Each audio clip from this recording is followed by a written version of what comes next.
we've got a plan in place to fix things. And, everybody wants their road repaired, but the city gets about $750,000 each year for that's dedicated, has to be spent on roads. We could spend more if we wanted to, but that's what we set aside as the Class C funds.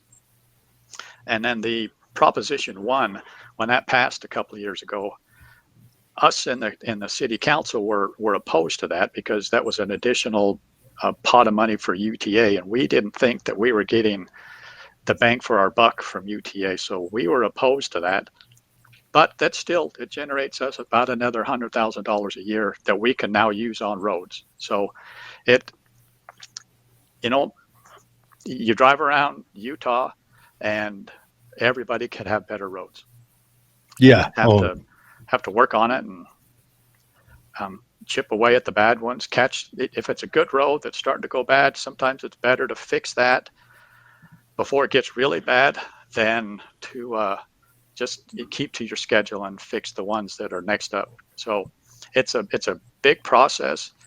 They look at the timing, how long the roads have been there.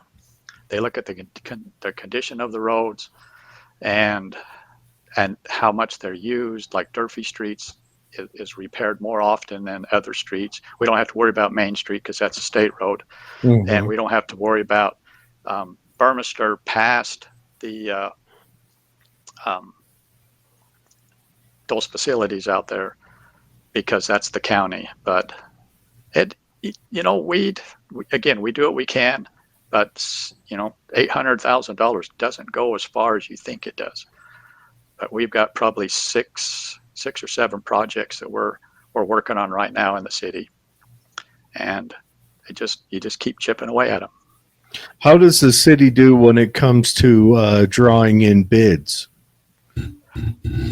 So we got like, I think 4 bids this year, and we had the group that's out on the mountain, out by the lime plant is Adobe. They were a little bit higher than I think it was Kilgore was the other one. So Morgan we gave the bid to, and Kilgore might have been $50,000 cheaper, but they couldn't guarantee that they would get it all done this year. And we've got to, once we start, we want to get those finished. So we're willing to pay a little bit extra to make sure we get these done. Are you telling me a city is concerned about the timeline on getting a job done? Yes. Because I remember not. What you don't want to do is get the road tore up and then it get too cold that you can't lay the asphalt, and then the batch plant shut down and there you are. Mm-hmm. You're stuck. That and crappy road. And your businesses. You go up and you tell your businesses, hey, we're shutting this down or we're restricting this for 2 weeks. So you might see a bump in business. We're sorry for that. And then it drags on like it did here in Tooele when they, 2-3 years ago when they did Main Street. That was supposed to be all the businesses I talked to, they told us a 3-week cataract is the word that they used. And it ended up being like 7 weeks. And then it hurt a lot of businesses. It hurt everything. Now, granted, that wasn't Tooele City's doing. That was a state job. And I don't know, it turned out to be a pretty rough deal. Well, and what I understand is I think they had to change contractors halfway through that.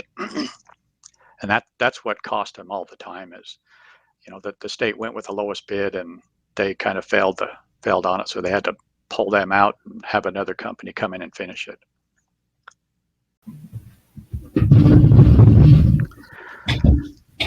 Hey, are you back? All right, Scott, you there? Yes. Oh my goodness. We have a sunspot. Scott, I don't know what demons you have brought to this endeavor, but they have shown up pretty strong. Anyway, so I don't know if everyone else heard you there. I missed quite a bit of that, and I'm sure you're coming through the computer, and it was a interface that goes from my mixer to the computer. So they didn't hear me. They might have heard you, but let's just go on and continue chatting about about kind of what you're looking to make happen in the as mayor. What are when you if you win mayor, what are you looking to make happen? Well, so the first thing is I'm not going to make drastic changes in the way things are being done. I think the city's in good shape. I think we're headed in the right direction. People complain about growth, but growth is happening all over the state of Utah. Idaho's #1 state in the nation, and Utah's #2 in growth.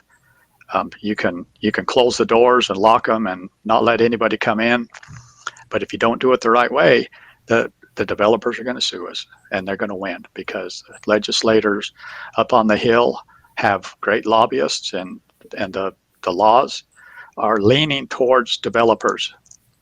And it's tough.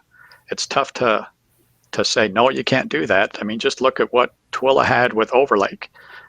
They didn't want Overlake to get any bigger, so they told them, no, sorry, we're not going to let you build anymore, and Overlake sued them. And I think it took about 10 years and ended up costing Twilla about $20 million.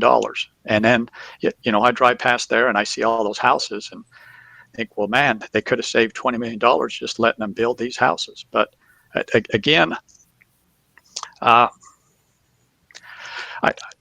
think the city's in good shape.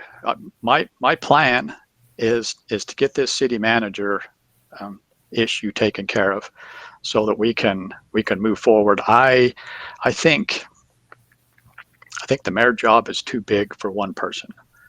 Mm-hmm. It scares me how much power we give one person, and I would much rather split that up and have somebody like a city manager managing the day-to-day affairs of the city, the hiring and firing of the directors.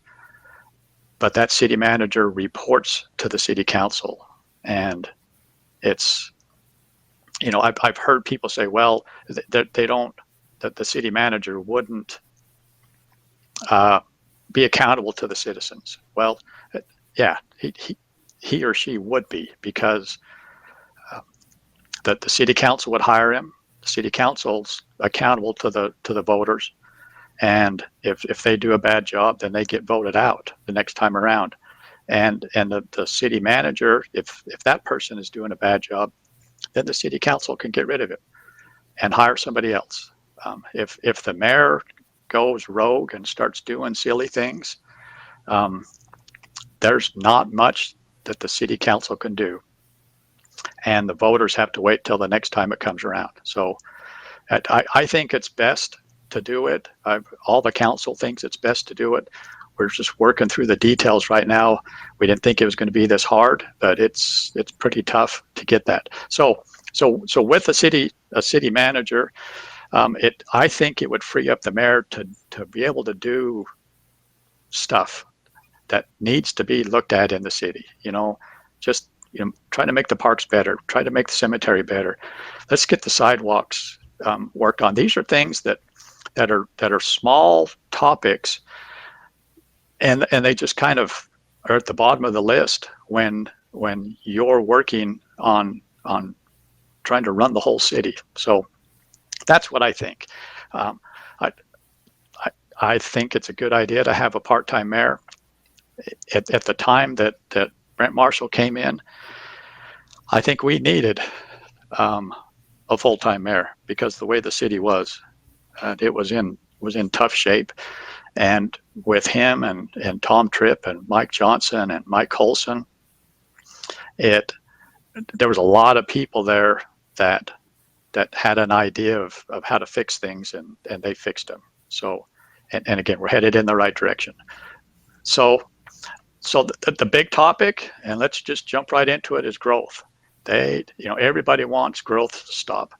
I'm sitting here looking out at an alfalfa field behind my house, 60 acres of alfalfa. I know one of these days there's going to be houses out there. I know it. It's my grandfather's farm. My aunt and uncle own it, and I know that somebody's going to come in and say, look, I'll give you a couple of $1 million for that land, and I'll give you another couple of $1 million for your water, and I'll have 200 houses back there. Mm-hmm. I know that. I'm just waiting for the day for it to happen. It's, we've lived here for 20 something years, and it's been nice. If I wanted it, I could buy it myself. I have an acre behind me. It's kind of a buffer, but growth is here. How the city managed the growth is the important thing. And if you look at the zoning map and the general plan, the city spent a lot of time with the general plan, and the general plan is a guideline. The general plan's not the written in stone, this is the way things are supposed to be, because things change. If a business comes in and they want to go and say somebody wants to put something on the corner of 112 and 138 over a kitty corner from the Maverick, that will change that whole neighborhood. Yeah. And it's just in the same thing with the subdivision going up to the reservoir. That's a 1,000-acre subdivision, and their plan is to have commercial, to have townhomes, to have some apartments, and half-acre and third of an acre, and parks and walkways and all kinds of things. So again, growth is partly going to manage itself with the water and the sewer. There's a point when the city's just going to say, I'm sorry, but the water's gone, or there's no more room in the sewer, so development's gone. And when that happens, then that's it. But again, right now, to say that we're going to shut down growth and not let any more houses get built, the city will just get sued, and we'll lose, and it'll be a big deal. And that's an expensive proposition. I hate throwing money away on lawsuits. That's just, and I'm not afraid of lawsuits, but I've sat in on the council. I've been there 8 years now, and I've sat in on, I think, five lawsuits the city's had, and no one wins. The lawyers get paid. Oh well, it's just terrible. Yeah. Well, I don't know if and that's another thing. Okay, the growth is going to happen. Yeah.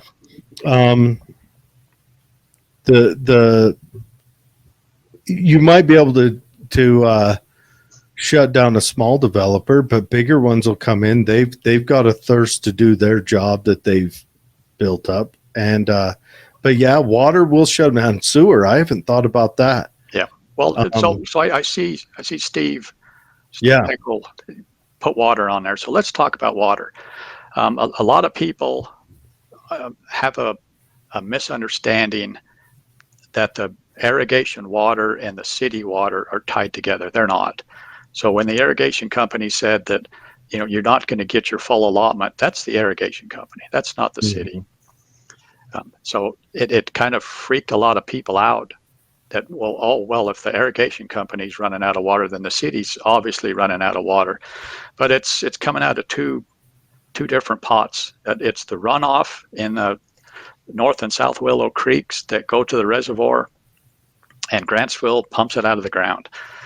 And so where does that water come out of the ground? Well, it's from snow up in the mountains. So there's less snow, then there's less irrigation water, which also means there's less water going into the ground for the city to pump out.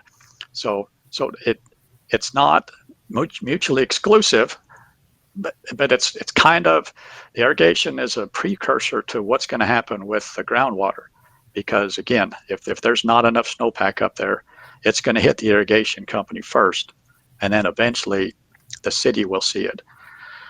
But the thing about water is there's water rights. The state of Utah issues water rights. They own the water, and they give you the right to use it. And if you're not using it, they can take it back from you. So these farmers that haven't used it, if they don't show that they're doing something with it, the state can come in and take it. They've decided they're not going to, but they could. They could very easily come in and take people's water, because if you think about Grantsville, it was a farming community, and there were alfalfa fields everywhere. Mm-hmm. So my grandfather, again, this field behind me, he had irrigation water, and he had a well, and he had equal shares of irrigation and well water. So when the irrigation, when they ran out of water, they shut the system down. Well, he turned his pumps on, and he started pumping groundwater to finish his irrigating his fields, and all the alfalfa fields were like that. They basically doubled up on the water. They had irrigation water, and they've got groundwater. The Matthews have that. Everybody up between Willow and Quirk Street, they've got wells up there, big, huge well on the south end of that big field. So Are they? What usually happens is the farmer decides to sell the land to a developer, and they'll sell the groundwater. And because the developer needs to provide that to the city to build the houses.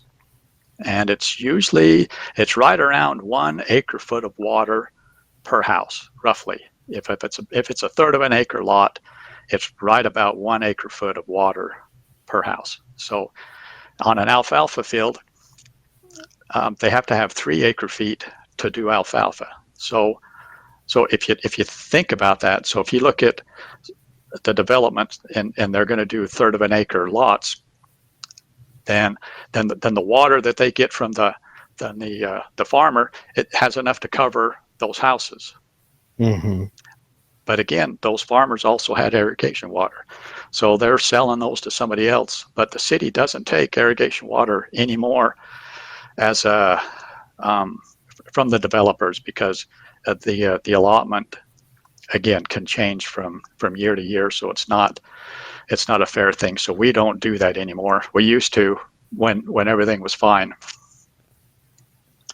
Now, one question I have with this new development, or maybe future developments on water concerns, and I've asked this, I think, of everyone, is what's the possibility of having some kind of xeriscaping, like is the fancy word for it, but more naturalist or less water intensive land use built into these houses? So the subdivision they're building right around the irrigation company building on Mormon Trail, on the east side of Mormon Trail, it's going to be townhomes, and I think there might be a 3-story apartment around there. But they came to us and they said, look, we want to do the xeriscape, but if we do that, can we not be required to give as much water? And Jeff Hutchins and I struggled with this, because there's really no guarantee that it's going to be like that. If they come in and say, oh yeah, we're going to put these townhomes in, and we're going to put rocks out there, and we're going to sell these things to people, and there's going to be no water except the trees, so we want it, instead of giving a half a acre foot for the outside water, we only want to give maybe a third or a quarter. And it sounds good. When those developers talk, they've always got a great story, and everything's going to be great. But there's no guarantee. They didn't get that job by not knowing how to speak. Yes, there's no guarantee that maybe the second or third homeowner gets tired of those rocks and wants to plant grass out there for his dog to go run around on. So we had to have something in place that says, look, you can't do that.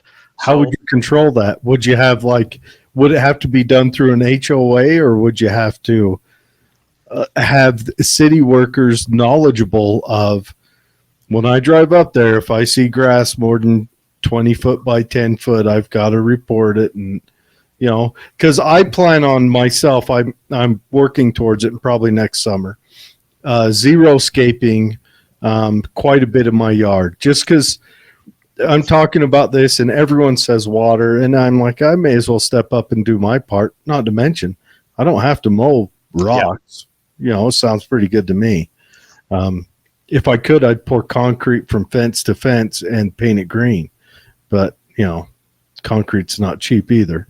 But so I plan on just doing it step by step. And I'm going to start out with the park strip. And then I'm going to move on to the side of the house and lay down some rocks there. And then I'm going to move to the edge of the fence and edge that in and just make my lawn small, manageable, and lush, And that's just my personal plan. Yeah. So what we did with this developer is we said, look, it has to be on the deed to the land that says you cannot put grass on the front of that building. And they have an HOA, and the HOA has the CCRs that say you can't do that. So we're double covered on it. And we, Jeff and I, again, we struggled because, it's sometimes you just don't trust these developers because, again, they say something and you just have to keep on them all the time. And we felt comfortable when they did that. It's not a guarantee, but it's a pretty close guarantee that the people that, it's not going to be the first people that move there. It'll be the second or third people that didn't understand why there's rocks out there and that there's not water to water that. So again, we're pretty comfortable that that's been taken care of. So, and again, if it's not plumbed, then it's going to be pretty tough to put a sprinkler system out there. Yeah. Oh yeah. You're going to have to cut through rock. Well, and that's another thing is you've got it written in, they've got to break through 2 fences to get that done or to maintain it. It's written on the deed and that's a known thing, hopefully. And then it's also through the HOA and the HOA will control it. And that's and again, the third one is there's no spigot outside. Mm-hmm. So where's that water going to come from? So you're going to have to go drill a hole through your foundation to run the water, and it's going to be tough. So again, we feel pretty comfortable that those are going to be all right, and that's a start. I'm sure there's going to be other developers that come in and say, well, we want to do that too, but again, we're careful. We're going to make sure that they're not trying to sneak something in on us, put a half-acre house there and it's going to be zero scaped. I don't think that's going to happen. It's going to have to be with the smaller lots because you can control that. Yeah, smaller. Well, and on another point to that, is there anything that a city can do? Okay, one, and I've asked this of the Tooele mayor, the Tooele mayoral candidate, and I believe I asked Nilla this also. What can we do to start moving some of city property to zero scaping, such as park strips around parks or an area like at Grantsville City Park? You've got the place between the 2 pavilions that could be managed without grass and made comfortable. You could have a grass ring under the tree, rocks and concrete circling that, and it wouldn't be cheap, but could we theoretically bring the grass usage down to where areas that don't need grass, you can have something that is less grass intensive, and then keep grass, of course, in the play areas. Yeah, so the city kind of dropped the ball when we built that public works building. Shouldn't have put grass in front of that. We should have put rocks in there. That was the architect. We let the architect talk us into, because it makes a better looking picture for the architect. And I would imagine we'll probably rip that up and put rocks in it next year. Because again, it doesn't make sense to mow something that small. Our parks people get on that big lawnmower and they go mow the lawn, and you can't mow that. Do they just sit on it and turn the ignition, drop the blade, lift the blade back up, and Yeah. then pull it back in the shed. But down at the park, it's a good idea to to look at stuff like that. But again, is it going to save any water? It's a sprinkler system down there, and it's just going to water everything. So not only do what you're suggesting, but then you kind of have to do some designing that you can take some sections of the sprinkler system out, turn those off, cap them off, or do something like that. So yeah, it's possible.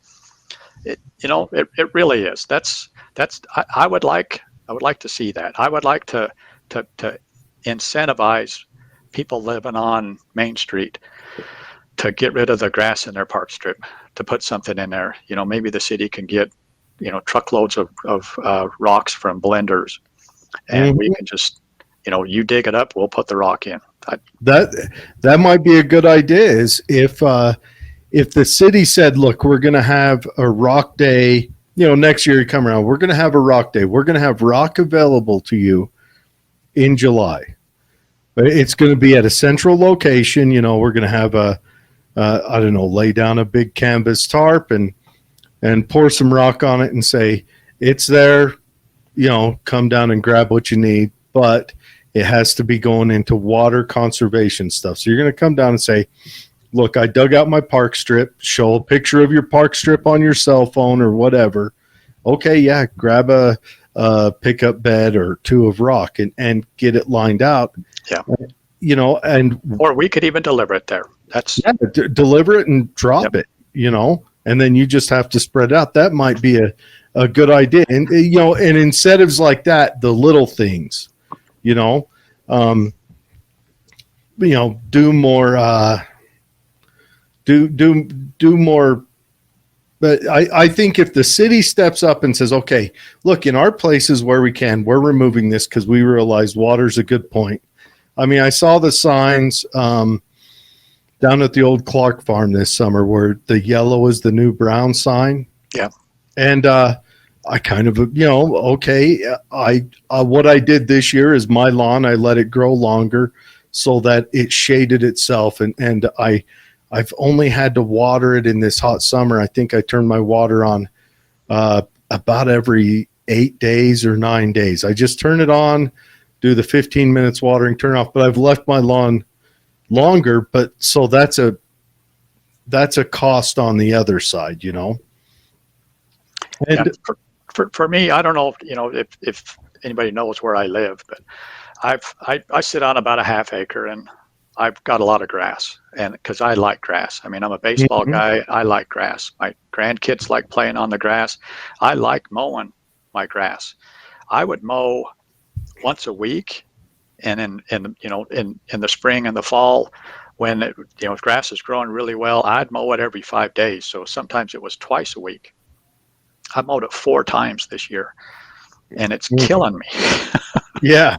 Well, and yeah, you look at it, and so that's what I was looking at. I like to have a green lawn, and maybe I don't know what it is, but you don't like to see a brown dead lawn in front of your house. So I jumped on Google, and I thought, what can I do to keep my lawn greener? And they said, hey, let it grow a little longer. It'll look shaggy. It'll look like it's a dirty hippie that drives a van down by the reservoir, but it stays greener longer and it's less water intensive because it shades itself. Yeah. So that's kind of what I did. So I set my lawnmower to the highest setting and I would go out and mow it.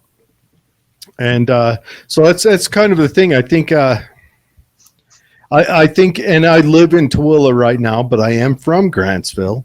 And so my heart's in Grantsville still. I'm still concerned with it. And I have a lot of family there, nieces and nephews. And well, Jared, do you remember where I lived before I built this house? I lived across from Handy Corner, next to Beulah Anderson's house. Yep. And the park strip was worthless. And those trees in the park strip are less than worthless. Again, it's going to cost money, but like I've told you, the city's in good shape. And I think, to beautify Grantsville, I hear people say, oh, we need to put flower pots on the the telephone poles that would do it. You know what would make Grantsville look better is to get rid of those ugly trees on the north side of Main Street. Chop them down, dig out the roots, and then yeah, dig up the grass and put rock in there. But the funny thing about that, up until about a year ago, it was against city code to put rock in your park strip. Really? I was going through the code and I went, well, this is stupid. And the city just put a bunch of rock in the park strip when they redid the parking lot next to City Hall. And I told the mayor, I said, Mayor, it's illegal. We can't be doing that. He said, well, you're kidding me. I said, well, it says right here in the code. So we changed the code that says you can now put rock in the park strip. But up until a year ago, it was illegal. What do you think that code was written for when it was written with no grass in the park strip? Do you think they had like a problem with rocks running away in the I think it wasn't the kind of rock that we use now. I think it was, river rock that, they'd go up to South Willow and take rocks out of there. And I think that's what it was. Again, that's another thing that I want to do is go through the code. I'm not kidding you. It just scares the heck out of me when I read those things. And Deb Spillman brought something up a couple of years ago that it was illegal to lead an animal down the sidewalk. She said, so if I'm out walking my dog, it's illegal to walk your dog in Grantsville. Yeah, well, but the code said an animal. You can't lead an animal. Well, when it was put in there, it was probably a horse or a cow. But no one's leading horses and cows down sidewalks anymore. It's their dogs. So because of her, I went through that. And, while I was looking at that, I went, no, wait a minute. It says you can't have rocks, which is stupid. So we fixed that. And, it's just, that's what I do. That's what I do out of work. I write policies and procedures and update forms. And, that's probably a third of my job. And I'm good at reading that stuff, and I'm good at making it clear. And I read ours, and I just think, my word, I don't know where it came from. Maybe they're 80, 90 years old, and then they've just added on as things changed. But yeah, there's lots of room for improvement. And that's one thing that I'd like to do is just clean all them up. Steve asks, is the city code available for the public to read? Yes. So if you go to the city website, it's a brand new website. You signed up for this, Steve. Enjoy. Okay, Steve. So go to the website, and it'll say home. So you click on home, and then I think it says city code. So you click on the city code, and then this page pops up, and it's probably got eight icons you can click on. The very first one is the city code, the municipal code. How many pages is that? Oh, it's 20 chapters. Enjoy. Some of the chapters aren't very big, but what you could do is there's a search on that. So you can type in the search and say park strips, and it'll give you every ordinance that has park strip in it. It'll have park, it'll have strip. Well, that's good. It's got a search on it. Could you imagine in the old days when it was leather bound? But how come we don't write city codes that they have? I've thought any law. I've thought all laws across the books, all ordinance and laws written, and that includes federally down, needs to have a sundown date, like a time. Like we write laws for 5 years, and then that law pops up on a computer or falls out of the leather-bound book, whatever, and we have to look at it, and if it looks good, we rewrite it, or if it looks like it needs to be. And I know it's labor intensive, but I've gone through some of the laws in this nation, and some of them are goofy. In Idaho, you can't fish on the Snake River off of a camel or a giraffe on their books. Please tell me one. That was funny. Why? But yeah, why is that still in there? One that's again, Jared, what I do at work is I've got all these policies and procedures, and it's a 3-year review. So I've got to do something within 3 years. A lot of times, I'll update them every 6 months or maybe once a year. Some of the some of the SOPs that I do, I've just got to review them every 3 years. So that's a great idea. You could put 5 years on there and say, look, you just got to go through it. But that's a great idea because, again, things change. One of the ordinances, or one of the things on that sidewalk ordinance, it said you couldn't pile dirt in the road. If you did, you had to put a lantern on it because so the carriages could see the pile of dirt. And I went, how old? Has to be a lantern from Sears and Roebuck. Lantern in a carriage. That has to be 80 years old.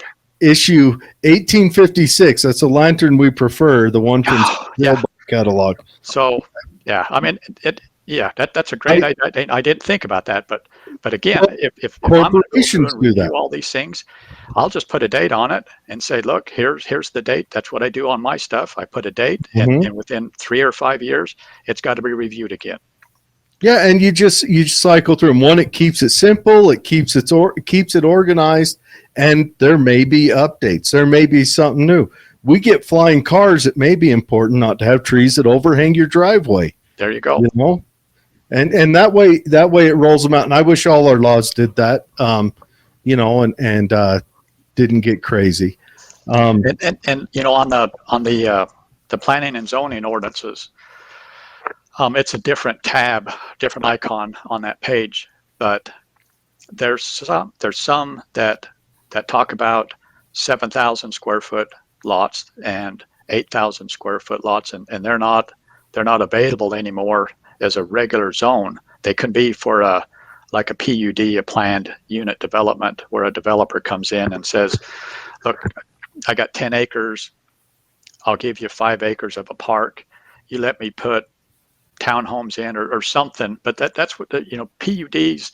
A lot of cities, they don't have zoning anymore. They do everything with the PUD, and the beauty with those is the city basically holds all the cards. The developer can come in and say, hey, this is what I want to do, and the city says, but what's in it for us? And he goes, well, I'm putting in 20 homes, and the city says, well, I'm sorry, we don't see any benefit for us. And then he has to come back and say, well, okay, I'll take 3 of these homes out and I'll put a park in there. And the city could go, well, okay, park's nice, but what are you going to put in the park? And they go, well, okay, well, I'll put playground equipment in it. Okay, but if it's that small of a park, we're not going to maintain it. Well, okay, then I'll maintain the park. We'll have an HOA and they'll take care of it. So that's the kind of stuff that you can do with a PUD, where I see why other cities are doing that, because it really gives the control to the city when it comes to development. And instead of, if a developer comes in and the land's zoned half acre, all he has to do is put half acre lots in there, and he could fill the whole place up with half acre lots. That right now the city requires them to give 10% of that to the city for open space, or provide 10% for open space. It doesn't mean he has to give it to the city. He can put trails in there and call that open space. He can have common areas and call it open space. The swells, the retainage basins don't count as open space, unless, like in Anderson Ranch, they've got a nice big one there it's big enough that they've got a soccer field in there. Where my son used to live over in Stansbury, they had one like that. They had 2 soccer fields in it. So if it's something like that, then you can count that as open space. But if it's 10 feet deep and rocks on the side to retain all the water for runoff, we're not going to count that as open space. So again, that's why I like PUDs. And I think, that's something really the city ought to look at, is doing more of those, because it benefits the city more. There's more pluses for the city, and than just letting them just fill the place up with half acre lots. Because again, right now, half acre lot, that's too much grass. That's a lot of grass, and that's a lot. Again, I've got a half acre lot here, and it takes me, all day on Saturday to take care of my yard. Well, and what does it do for the watering throughout the year? If the city did a study, what would that And now, granted, I do understand that there is, especially where we've got sprinklers set up in a lot of areas, what is the cost of removing or rerouting those sprinklers? There is a definitely needs to be a cost benefit Yeah, analysis. but again, like with mine, I took a couple of areas out. I just capped the sprinklers. I mean, it's not that big of a deal. If you decide to shut a section of the park down and put rock in there, you don't have to dig up those sprinklers. You just cap the end off and leave it, because maybe 20 years from now we're going to be swimming in water and they want to we might put that stuff back in there. But might need to get rid of it. Yeah, the lake might fill back up, and then the salt plants won't be worried about salt.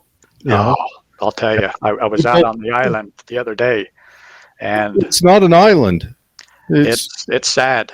It's sad. I mean, I worked out. It's not even a peninsula. You know, I started in 1980, and I was out on our perimeter dike in the mid 80s when the lake was at the all-time high, and there was water sloshing over our dikes. And I go out there now, and from our dikes, you can't even see the lake. It's that far out there. It's probably 7 miles out to the lake, and 20 feet difference in the height. So well, I was reading a study that the Great Salt Lake has lost 15 feet in 10 years. Is that what the study said, or was it? It's 20 feet since it's high. There's a 20-foot difference right now, and they don't think it's done. Yeah, and it'll never. Yeah, you can't say never. Yeah, we might go through another period like we did in the 80s, where there was so much snow up in the mountains that everything was flooding. But I don't know. You know, they didn't have Jordan back then. That takes a lot of water. It just all that construction that's been done on the north side of the lake. You know, the buildup of well, you've got Farmington and Centerville and all that. They say that's been pulling water from it too. Everyone's capturing and keeping water as much as they can, and I don't blame them. It's a beautiful area, and it's bound to happen. But yeah, a couple of years ago there was a bill that was going through the House, and I was talking to Merrill Nelson about it, where it was a 50-year plan to divert the Bear River water so that Ogden and Salt Lake could use that water, and it wouldn't go into the lake. And my heart stopped, because 60% of the water going into the Great Salt Lake comes from the Bear River. And you shut that or divert that off, then they're done. That lake's done. How much industry? Done. The birds are done. There's nothing left out there. How much industry and wildlife will be done if they did that? It'd kill down what we got. 3 salt plants. We've got the brine shrimp. We've got the road salt plant out there. Well, and US Mag, it'll shut them down. And that's granted, US Mag has its own issues, but it's the best magnesium on earth. It's the only, Tom Tripp's told me it's the only magnesium source in the Western Hemisphere. And the government won't let that happen. They won't let the lake die, so that US Mag, they'll do whatever they have to make sure they can still make magnesium. So that's a big one. Remember, they shut them down. When was it? It was in the late 80s, wasn't it? When they shut them down for a couple of years and tried shipping in magnesium, I think from China or Mongolia or something, and it was junk. It was junk, so they kicked that thing right back up. But I've had you for an hour. Do you mind if we go through these comments real quick? I feel bad that we missed last week, so I'll talk as long as people ask questions. Well, we're going to skip all the echo is terrible comments. For me, it sounds better. I think the echo is gone. Well, yeah, and it's gone over here too. I adjusted some settings. Again, I'm learning. So Laura says, I feel the issue with growth in the entire county is the economic growth continues to stay low, while the population growth is booming. We don't have enough business to sustain our population. And you're right. See, so 4 years ago when I ran for city council, one of the candidates said, we need more businesses, but we need to stop growth. Well, you're not going to get more businesses if you stop growth. Mm-hmm. If you get more houses, then you're going to get more businesses. That's just natural. I say this all the time. McDonald's probably has a formula that says we'll build a McDonald's in a city if it gets to 15,000 or something. I don't know what it is, but I'm sure they've got something. And people say, "Oh, we don't want a McDonald's." Well, every time I drive past McDonald's, it's full of people. So people. That's why they say it. Like Jim Gaffigan says, everybody eats a McDonald's. They just don't like to admit it. But they say we don't. Restaurants. You can't have 10 restaurants in Grantsville. Mm-mm. I'm sorry, you can't. We've got Casa, we've got, the pizza place, we've got the little Mexican place, we've got the Chinese place. I mean, we got all these different little teeny places, but they say, well, okay, we want a steakhouse, but I'm not going to go eat steak, 3 times a week. Yeah, it just, I don't know, but we need more people so we can get more businesses. Yeah. And then I've heard people say, well, we need another grocery store. Well, who's going to open up a grocery store? Who's going to bring a grocery store out here and see it fail? So again, the city can't make businesses come out here, but what we can do is give them a place to go, and we do that by zoning, and you do that with like the multiple use zone. Matthews is across the street from Casa came in and they wanted to do a zone change.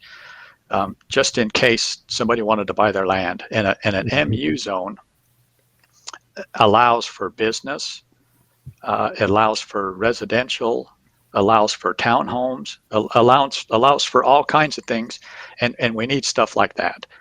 And again,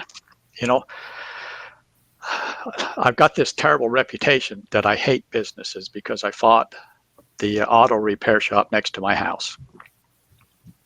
And if I could talk for an hour, I could tell you the whole story about that. But it just, what was going on was wrong. You can't put an auto repair shop in the middle of 13 houses.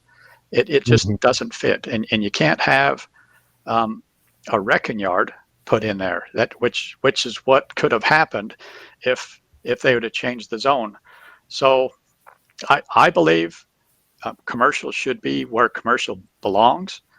I would rather see it in a new development so that everybody knows when they buy a house there that, hey, part of this thing is going to be developed as commercial. But again, if you live on Main Street, all of Main Street is zoned commercial. So if you want to come in and put a business on Main Street, it's going to be pretty simple. Like where the American Burgers get being built. My wife was opposed to it because that was the church she went to. She said it should be something a little better than a hamburger joint. But you know what? It's a good hamburger joint, and that's a good place for it. Yeah, honestly, it really is. And I would like to see Grantsville get more businesses into historic Grantsville. I'm glad I'm seeing Williams seems to have something going on. That'll be nice. I'd like to see the old Skyline. Well, definitely Skyline. I heard Skyline got bought by someone, so I'm excited to see what they do. And I've seen them doing some work there, so something must be going on. I've heard someone bought it, and I heard they have some plans for it. So I hope they build it. I wonder if a cafe would do good in Grantsville. I hope it would. Because I think Grantsville, I would like to have a cafe there. The old pharmacy, what was it? It was across from the way station. I would like to see something done with that. I know they require a lot of work to make that happen, but I'd like to see stuff done with those buildings. If it sits long enough without use, it's going to end up getting torn down, and then that little piece of history will be gone. Yep. Whereas if we could imagine if we could get a developer in there to to kind of redo the inside and make, I don't know. I think a good use for that would be a kind of a medical type complex in there. You know, we got a dentist, a chiropractor, a masseuse, you know, whatever. You know, you got 2 floors. You could put 4 or 5 different businesses in there, but I don't know what it would take. I know it wouldn't be cheap, but it'd be nice to see something like that happen. Yeah, see, and so one of my grand plans, I talked to the mayor about this a couple of years ago, and we have an RDA, redevelopment agency, set up, and there wasn't much in it. But with the warehouses, the Romney warehouses out by Purple and the sports park, we reinvigorated our RDA, and what I would like to do is start buying up some of the old buildings on Main Street, like Twilla did, and then they can lease those out, and or do stuff with it. So that's what I would like. You know, like with Williams's, it would have been nice if the city could have bought that and then leased it to somebody, or sell it to somebody, and then take the money and buy another piece and just do some stuff. That's something, you know, 5-10 years down the road, that maybe, you know, if the city continues to be in good shape and they've got a little money tucked away, they can start buying stuff like that.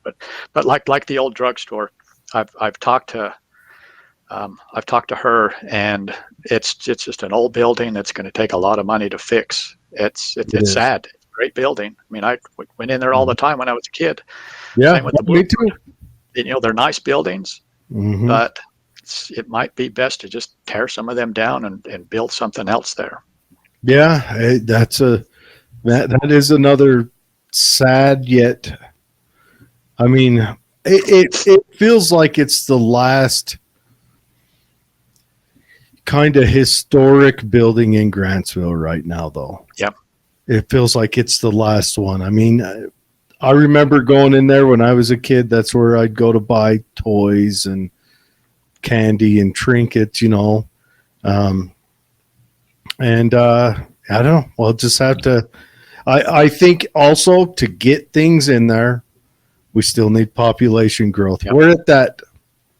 We're at that funny phase where we're adolescents. We're uncomfortable with our growth right now, and again, businesses would be uncomfortable with our size too. Yeah. Businesses really have to think hard about coming in there, because you think of the population. Like McDonald's runs on numbers. They run on, and it's specifically numbers. And you can get a McDonald's out in Lake Point because of I-80.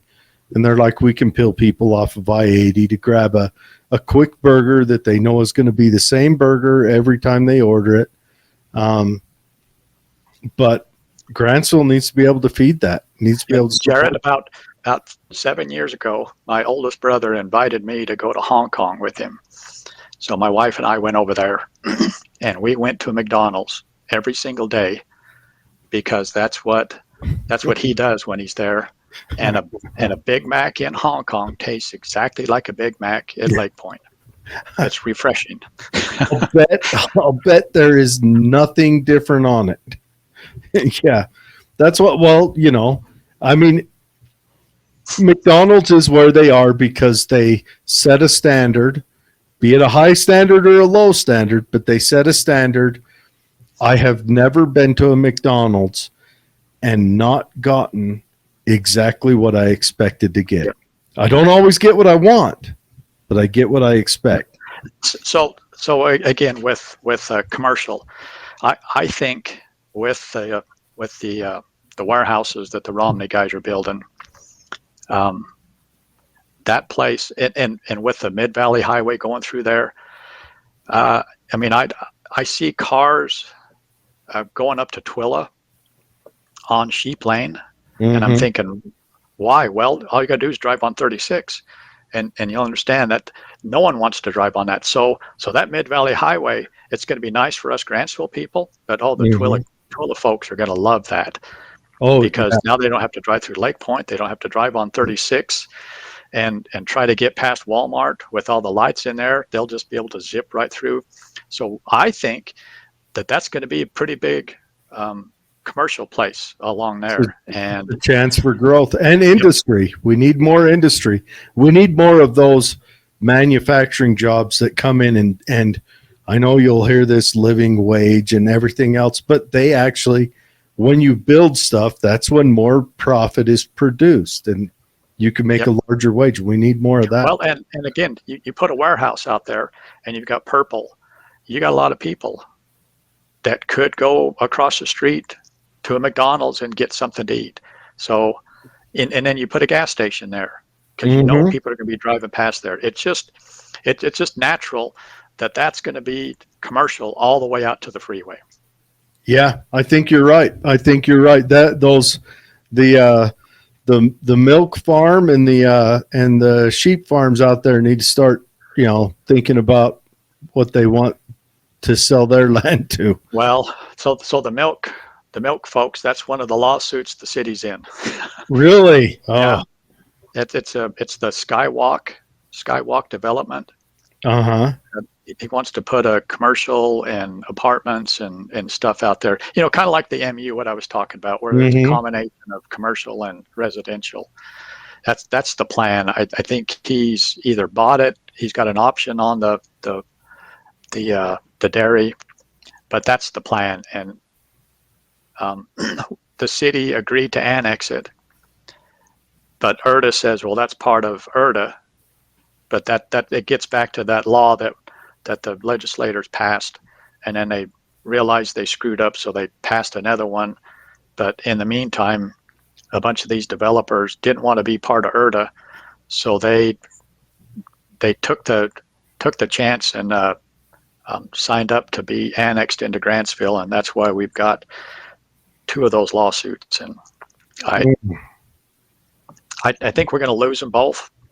Yeah. I think ERDA is going to be able to claim that, but what's going to happen is the people are going to have to de-annex from ERDA, and then they'll want to annex into Grantsville, and then it'll depend. If they've got something to offer, then maybe Grantsville should annex them. But if it's just land sitting out there, there's no reason to get it. That sounds like the boringest lawyer show ever. Oh, it sounds. So. We got a few comments on water. You have water shell. You have to have water shells to have a well. I owned a home with a well, and even then, if the drought continues, wells won't help. They dry up as well.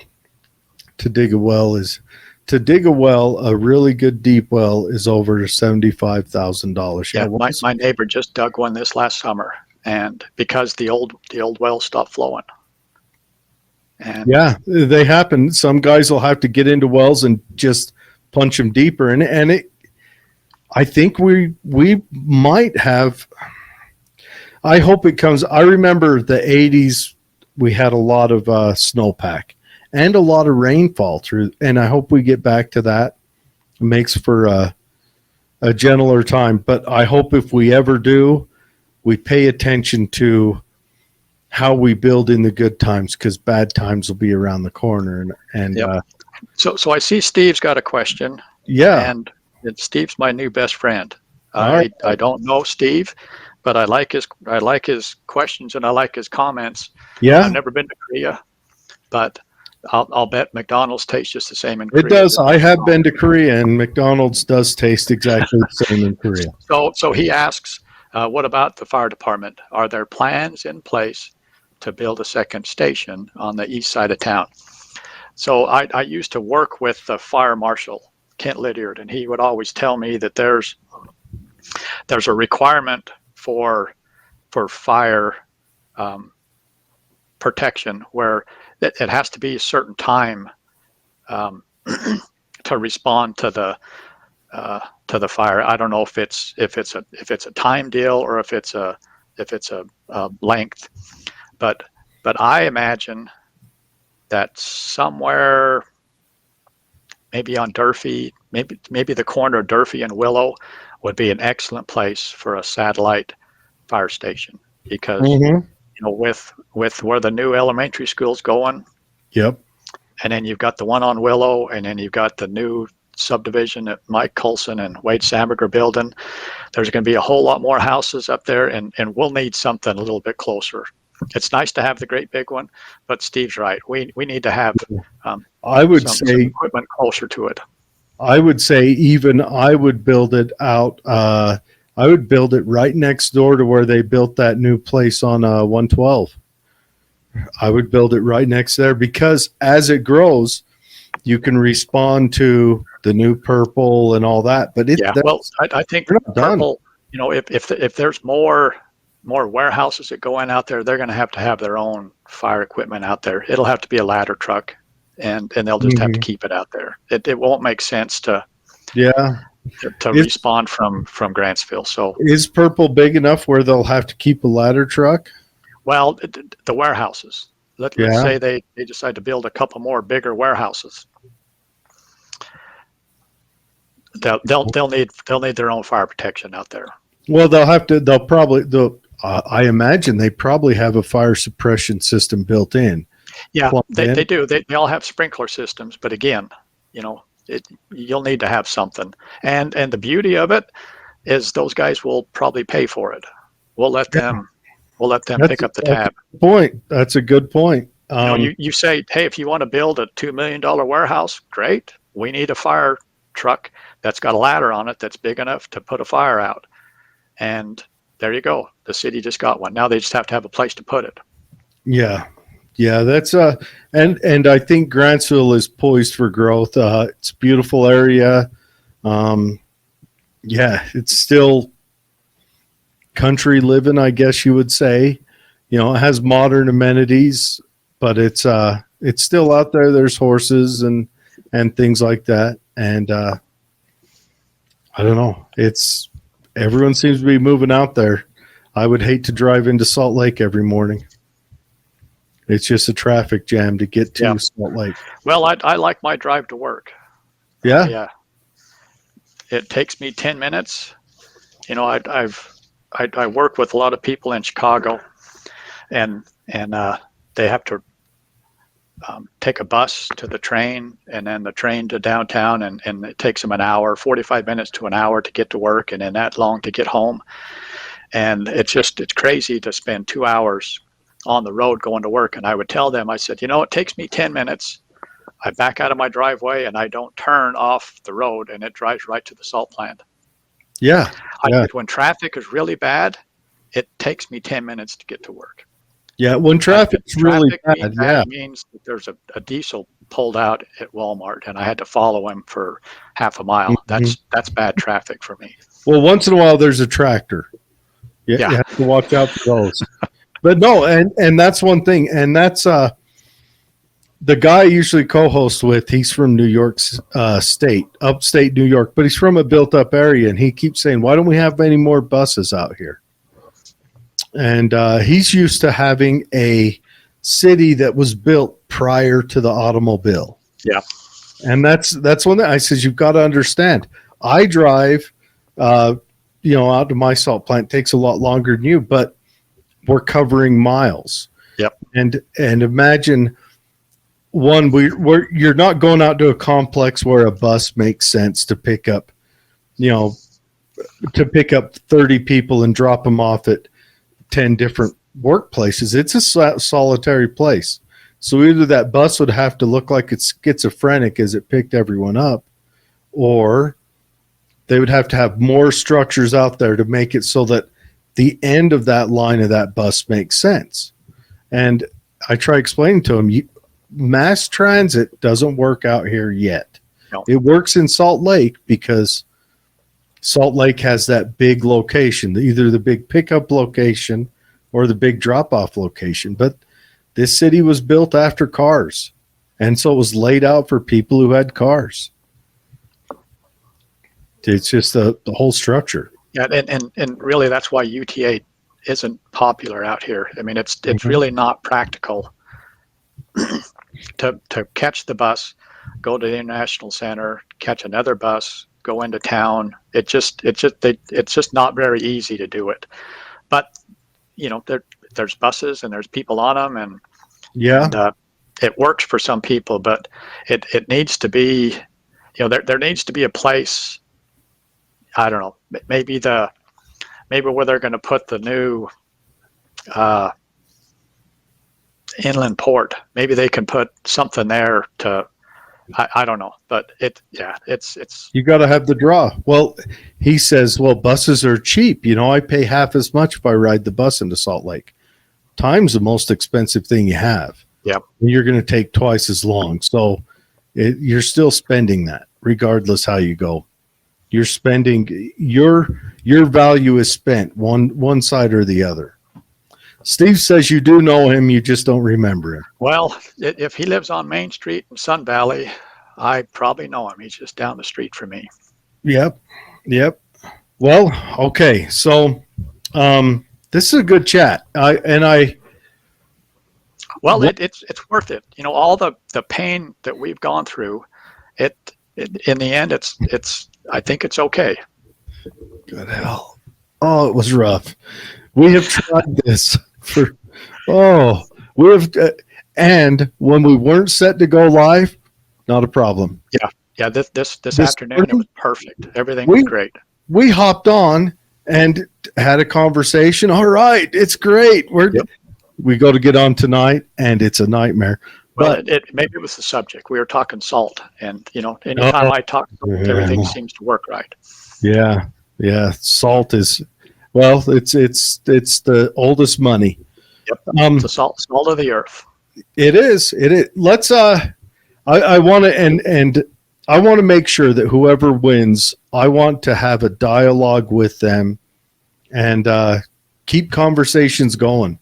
I like that this is an easy one. I would hope that if you win, we could chat once a month, and I would love to. The constituents can jump on, even if it's 15 minutes, and just say, hey, I've got this going on. Would you look at that? And just kind of have a voice, and the mayor can say, hey, we need to band together and deal with this. I think I want this thing I'm building here to become a community resource for the whole county is what I would like. Maybe I'll sit on there with you, and we can review Doors songs. I don't know. I'm not a big Doors fan, but maybe some Beatles we could do. Oh, you just lost Rick. He used to have this. You'd walk in his house, and he had a big poster of that Jim Morrison had a big poster of him, right? And the Beatles. He'll jump in on the Beatles with you. He had a big poster of that too. And then he got married, and I'm sure his wife said, all right, you're not a kid anymore. No more posters on the wall. We need finer stuff. But yeah. All right. Well, Scott, thanks for coming on. Thing. Let me finish, because again, growth is the big one. Growth, everybody, they want us to stop growth because there's no water. I'm knee deep in the city, and the city's not struggling with water. The water issue is with the irrigation company, and it happens all the time. They go through cycles, and but Grantsville City is good with water.